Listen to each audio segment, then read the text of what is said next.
Erotica Forbidden Collection, Short Stories, a flirting romance for adults.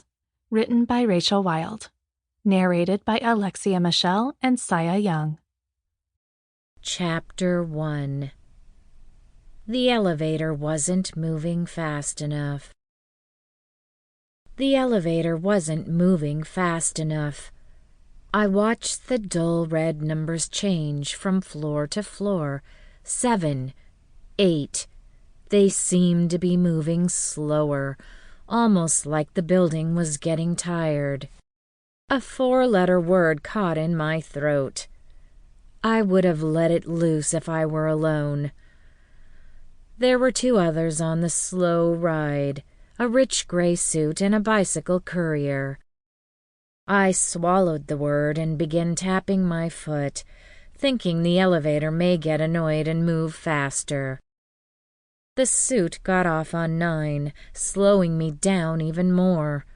I moved over to the panel and smacked the closed door button a couple of times, which seemed to amuse the courier. The button was useless. The elevator doors closed in their own sweet time. After an interminable wait, it began to rise again. "Running late?"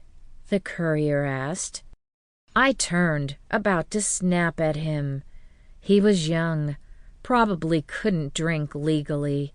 He was fairly trim, but rather sloppy in the hygiene department. It looked he had lost his razor a few days ago. "Yes," I replied, turning back to the console to watch the numbers slowly change. There was no need to bite his head off. "Can you push 12, please?" the courier asked. "We just passed it," I said, and pushed the button.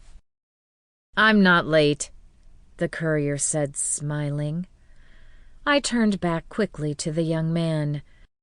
Young was relative since I just had my 25th birthday. He stood confidently in his black knee-length bike shorts, his windbreaker unzipped open to his stomach, revealing a taut blue t-shirt. It was the nicest thing anyone had done for me in a long time. He was not as shabby as I first thought. "Thank you," I said, as pleasant as I could. It was hard, as late as I was, to muster a smile, but I did. A lot of stress faded away at that moment. Here was a little piece of the world that wasn't out to get me. It would be nice if he was a few years older with a better job. Not that my job was anything to be proud about. My father's death had wounded me in heart and future. It created a legal mountain whose peak wouldn't be reached until my 32nd birthday. I was rich. I just couldn't touch any of it. "No problem," the courier replied. Then he leaned against the far wall and looked away, seemingly uninterested in more conversation. For a moment I thought I would have to fend off in advance. I looked down at my blouse and skirt to see if there was a stain. Nothing. Just me. A strange disappointment clouded my mind. I would have preferred a small flirtation. The elevator doors opened on 15.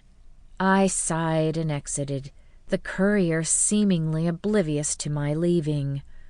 "Good luck," the courier said when my back was turned. I turned as the elevator doors closed.